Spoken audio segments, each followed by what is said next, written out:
Bize burada anlatmaları o hepimiz için tabii gurur verici bir tablo olacaktır. Tasarım kabiliyeti olan gençlerimizden sektörümüzü tanıştırmak. Yani bizim için en önemli çıktı burası. Bizim en büyük hedefimiz sektörümüzdeki ciddi manada tasarımcı açığımız var. Daha ziyade böyle makine alısına yönelik. Hani burada salonda gelen arkadaşların duymak isteyeceği, yani bugün biz 2019'dayız ama maalesef birçok okulumuzda çok eski müfredatlar var ve bir şekilde konuşulan veya anlatılan derslerde çok eski teknolojilerden anlatılıyor. Şimdi bu yapmış olduğumuz çalışmaların bize ne gibi faydası olacak? Sektörümüze ne gibi faydası olacak? Şimdi mesela kendi ihracat katma değerimize baktığımızda şu an için biz 1 kilogram halıyı Türkiye olarak 3 dolardan satıyoruz. Çin'e baktığımızda Çin onu 5 dolardan, Belçika ise aynı halıyı 6 dolardan satıyor ortalamada.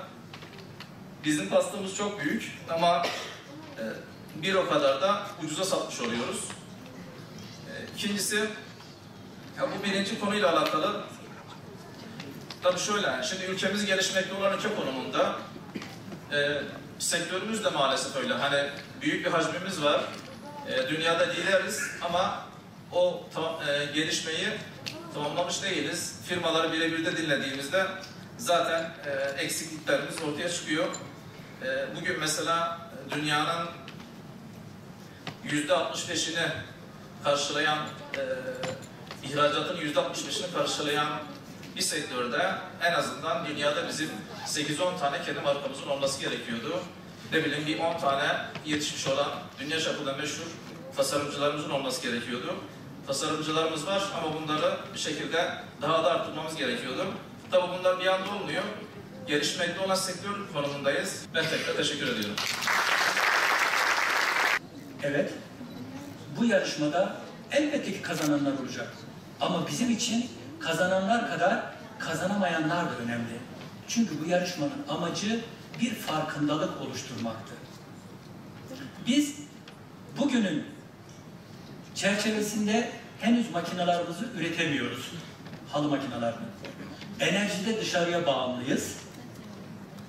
Dolayısıyla iplik ham maddesi de dahil olmak üzere kısmen dışarıdan tedarik ediyoruz.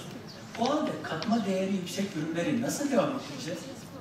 Ya ucuz insan kaynağı bulacağız veya bizim kendi sektörümüzün içerisinden yetiştirilecek olan tasarım dehalarını oluşturacağız. İşte o yüzden bu önemliydi. Bugün ve dün yapılan bütün konuşmalarda umuyorum ki güzel bir farkındalık oluşturuldu. Tabii ki bir taraftan modern bir çizgiyi yakalarken diğer taraftan da Anadolu medeniyetinin o genetik kodlarını da işleyerek geçmişten ilham alıp geleceği şekillendirmek apayrı bir özellik zaten. Bizim tasarımcılarımızdan istediğimiz de bu açıkçası. Ben bu vesileyle Sayın Valime teşekkür ediyorum her türlü desteği için. Gayet birlikte çok güzel işler yapıyoruz. Onların teklifi üzerine dekanlarımızla görüştük ve halı tasarım bölümü, Türkiye'de böyle bir bölüm yok.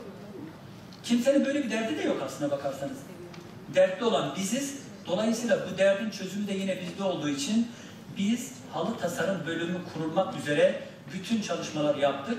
Umuyoruz ki bu yıl içerisinde YÖK'ten geçerek önümüzdeki yıl halı tasarım bölümüne özel yetenekle öğrenci alırız diye bekliyor. Hepinize saygılar sunuyorum. Bu organizasyonu düzenleyen başta GAİP, Halı İhracatçılar Birliğimiz, üniversitemiz ve buna uzaktan yakından gelerek destek veren her birinizin bunda katkısı var. İnanıyorum ki bu çalışma her gelecek sene, gelecek seneler üzerine koyarak daha da iyi bir yere gelecek. Ama bunu konuşmamız, bunu başlatmamız başlı başına önemli bir iş.